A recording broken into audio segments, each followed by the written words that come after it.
ever find that you have a big pile of watercolor paintings? They might be exercises, they might be paintings you've done from YouTube. They might be paintings that you painted from a holiday. They might be paintings where you were teaching someone how to paint and you really don't love the painting. I'm going to show you 3 great things to do, and the best thing that's going to happen to you is that you are going to get rid of that whole pile of paintings, and it's going to free you up to create more art. And really that's the point, is that you want to spend more time creating more art. The simplest solution is to fold it in half and use the whole watercolor as a card, and sometimes just half of the painting will look excellent. I'm not actually going to fold that one because I'm a bit undecided about what to do. But this painting also has a painting on the back, another exercise that was useful at the time. So what I love to do is work out sections of the painting that are going to be useful to me. Make little piles, and then I have a guillotine so that I get beautiful straight edges, and I'll come to that in a moment. Sometimes the back of the painting is completely blank, and if you fold it in half like that, oh, that's a great example. I'm just going to go ahead and fold that one as neatly as I can, because if I make it really a beautiful fold, then I don't have to trim it down later. So I'm just making that into a card. And I can do that because the back of the painting is completely clean. I often make a mess on the back of the painting, so this is a great example to show you an instant card. Just gonna fold that down a little stronger, and I think that's really lovely. People love to receive watercolor cards. This one, that's a bit tricksy. I can't even cut out bits of that and turn them into cards necessarily. So what I'm likely to do with this one is look on the back, and it's completely beautiful, beautifully clean. So that will go into my pile of paintings that I'll just use the back of. And I purposely put them face down in the drawer, because otherwise I think, oh, look at that. I remember the day I painted that. I remember what I had in mind. So I was doing a series about the moon, and yeah, so you can see I'm going down a trip down memory lane instead of getting on with the job. I need to get on with the job. I need to clear some of this clutter. That one will go into the pile for use the back. So here's another one. It's painting some pebbles. The back of it is not suitable for me to turn it into a card, as spectacular as that card is. And if I turn it this way, no, right. So this is going to go into the pile to guillotine up. And as I say, I'm going to come to a great tip I have for you for guillotining them out. This one, beautiful on the back. So I could paint on the back. It's kind of pretty. So this might go into the pile to sell. Sometimes it just needs a little tweak, so I'm going to make another pile, tweak it later. I know I said there was only 3, and already I'm thinking of 4. This one was a lovely experiment, again in wet and wet washes for flowers, and it doesn't lend itself to make a card because unfortunately the image is on this side, and you know, we're Westerners, and so cards open this way. On the back are some really beautiful green marks though. This was the outside of a chili that I was going through a stage where I was putting in backgrounds first and then foregrounds. And if I turn that like that, that makes a magnificent card, but still that's upside down. So I'll just make it that way. And then when you open it up, there will be this bonus painting on the inside. So I'm going to fold that now so I don't have to think about that later on. The rule for a great admin assistant is handle each piece of paper once. So I'm trying to do that right now. Handle each piece of paper once. Don't make extra piles for yourself. Handle it once. Just needs some little touch there. Maybe a little bit of gold pen will be completely beautiful, and just turn that into a card. Often what I do in this situation is I'll add the person's name that I'm giving the card to. I can't tell you how much pleasure people get from when you give them a card. This one's a bit problematic. It's a really big cat, and the cat just has this sad look on its face. So who's going to buy a sad cat? And who's going to want a painting of a sad cat? I don't even want to offer it to any of my friends because I think that puts them in the situation of having to say, I don't really like that one. And I don't like putting people into awkward situations. So this one, beautiful, clean on the back. I'm going to put it into the pile of paint on the back. I use beautiful quality paper, and this means I can paint on the back. Here's another lovely landscape. I meant to go ahead and put on all the boats, and I just lost interest. So I've got two options with this one. Firstly, I could use the back. It's really beautiful and clean, and that's because it's from my block, so I can't muck up the back when I'm using my block for painting. My next option is to turn it into a card, and oh, look at that. It's completely beautiful, and it's got all this beautiful granulation in the sky. So I'm going to fold it straight away. Go with the rule of handle each piece of paper once. So I'm going to fold it there, and then I've got another completely beautiful card. Someone's going to love that.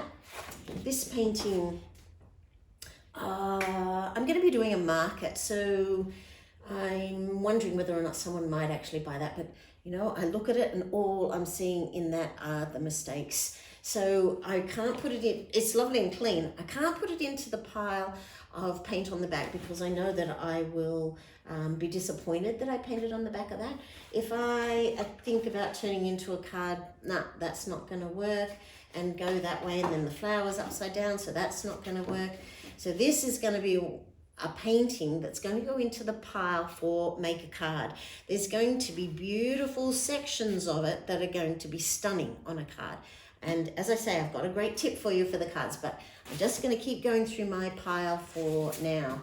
This is a painting where I was practicing making objects appear foregrounded and then make them appear as though they're more distant. And I did achieve that. However, the colours are just dreadful.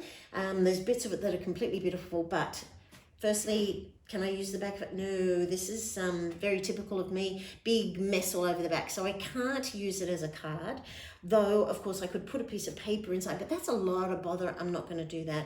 So this is definitely going to go into the pile of cut out bits and turn it into a card. So that's that pile over there. This one, can I use the back? No. We've got some practice cat paintings. I did a video on painting quick cats, and these were some of the practice ones that I was doing. I also taught some of the classes I run how to do this. And sometimes I do take in my mistakes to the class to say to them, look, everyone makes mistakes. I'm willing to show you my mistakes, and sometimes that helps people, though sometimes people give me this look like, uh-oh, she can't actually paint. But that's really not the case. I can paint. It's just that I make mistakes all the time. This pile is excellent evidence of how I do make mistakes, because I'm willing to make mistakes. That's one of the best things I've learned about being an artist. Be willing to make mistakes, and then get your pile and sort through and work out stuff to do with them. This one has really beautiful gold pen. So this is going to make absolutely divine small cards. I'm going to chop that one up. So it's going into the chop up pile. This one I painted specifically to make cards out of. And so those are all going to become the front of cards. So that's going in my chop up pile. Here's a cat. It's kind of clean on the back, but I can't really paint on it. It's one of these sample ones, so it comes with a sticker, and I know that if you take that off, it just leaves this yucky mark. So, what to do? I reckon if I could cut off the top of that and turn it into a card. So, cut pile. Here's a sweet little quickie that I did, and that would definitely make a beautiful card. Cut pile. Here's another practice cat. And I don't mind this one. So although I kind of liked bits of it, I was looking at practicing how to get really fluffy fur, and I got this one, and I have a friend who is totally into cats. So I might put that in a special pile of when she comes over next time looking for some art. I might have that one there and see whether or not she responds to it. This is a delightful little one. Oh, instant card. I'm going to definitely do a card out of that. Isn't it beautiful? I wonder if it works as a whole painting. No, definitely a card. Right, fold it now. Handle each piece of paper once. Oh, otherwise I just never get through all of these things. Now, this one, I don't know what to do with that one. It's really beautiful on the back, and the painting's quite lovely, so I'm very undecided. However, I do have a friend coming over who wants a present. She buys art to give as gifts. She travels overseas, she stays with people, and she takes a piece of usually watercolour, because it's a piece of paper. It's brilliant for people visiting friends overseas because it's super lightweight, and I think I'm going to put that in the pile for that other friend might like that later. Here's another example, or a very old bad nest. I didn't think that was that bad when I painted this about 10 years ago, but I've since improved. This was painted from a holiday snap when I was in Amsterdam, and it was an excellent exercise in using plastic wrap in the foreground to create waves, but no one's going to want to buy a painting of Amsterdam, and the effort in marketing a single painting about Amsterdam is just not going to be worth my while. So what do? Will that make a bit of a card if I chop up bits? Yeah, that bit's quite lovely. That bit's possibly lovely. Maybe this bridge. Oh yeah, look at that. Right, definitely going into the chop up pile. This one has a painting on the back, so it can't become a card. That one, and it's so nearly close. This was a great idea. This one, I'm going to do something quite different with. I'm going to keep it in my folder of ideas, and that's the other great thing that I wanted to share with you, is my folder of ideas. So I'm going to put that there and tell you about that one in a second, but as I promised, I wanted to tell you about the cards, and when I make cards, what I do. I have a whole stack of really beautiful envelopes. They were on special one day in an art shop that was shutting down. I bought about 100 of these really top quality envelopes, and they were going for a song, so I absolutely love a bargain. They're 16 by 16. I have a little marker on my guillotine for 15 by 15, which I know is going to perfectly sit within the card shape, and I take my paintings over to the guillotine, and I'm going to show you some of the cards that I made from paintings that didn't work as a whole, but as little cards. They are so beautiful. I'm absolutely so stoked with this series of cards. This series of cards I'm taking to the market. Here's another one. That was the other half of the painting. So I hope you can see that there's these beautiful silver lines on that one. And here's another one. How beautiful does it look against the backdrop of this beautiful glossy envelope? Here's another one.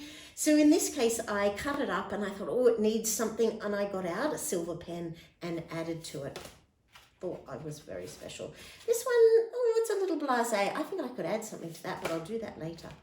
This one, I added a little bit of collage. I added a little bit of silver pen. I'm in love with that one. And I could even consider, I've got these black envelopes as well. Whoa, that's quite dramatic. When I sell it, I might sell it with a black envelope because that looks pretty damn spectacular. And there's another one there. I'm really pleased with this series. So I'm going to package them up for sale at my markets. Now, my final idea is what I do with paintings where they nearly made it. I could see where I was going, and I had a great idea that I followed through, but I need to follow through on this one again. And I have 1,000 ideas. So I'm going to show you my folder and what I do with paintings like this one. Can't use it as a card, but it's a top idea. So I'm going to get my folder. I keep it really close by, so it sits just behind me. It's a big A3 sketchbook. It's kind of cheap sketchbook because what I'm doing is gluing in it. I don't really draw and paint that much in it, but I tend to glue in it. So this painting is going to go in my book. It doesn't actually go that way, but it'll go that way. sometimes I stick the photograph in and then make myself notes, especially if it worked. So this is the photo reference for, if you've seen my video on using a brusho and wax paper and 3 different textures, that's the reference photo. So I stuck the reference photo in there so I could find it again later, and then I make myself notes. Particularly love it with the painting, worked really well. Oh, lots and lots of ideas. There you go. Here's an example of where I've stuck the painting in. Loved where I was going with that. So I would have loved the use of pen and this tiny little bit of watercolor here. Completely in love with that one. And I need to revisit that. And I love flicking through here. Oh, some reference photos that I used and created paintings.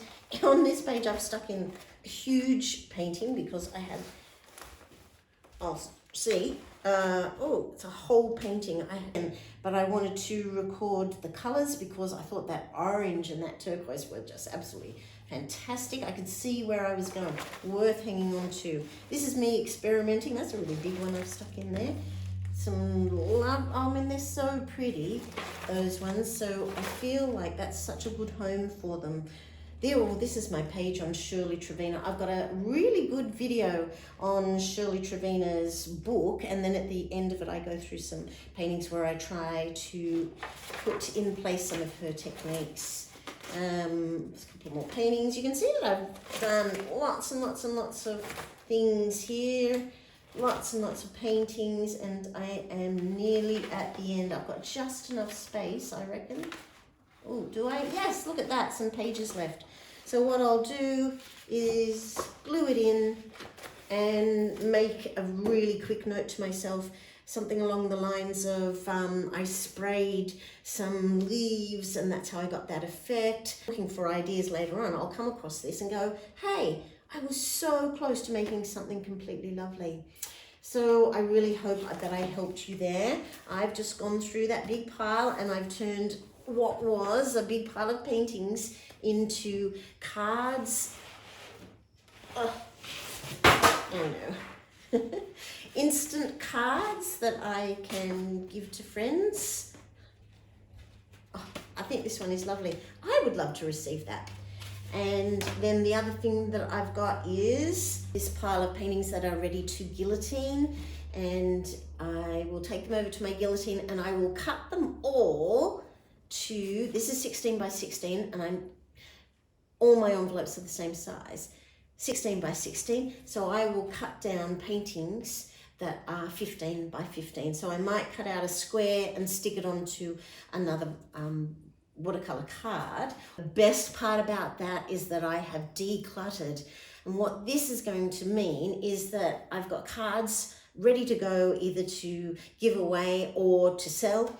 I've got paintings that I've got ready to make into more cards. I've got paintings that I'm going to set aside, and maybe I'll work further into them. Maybe I think someone would like them as a gift, we'll see.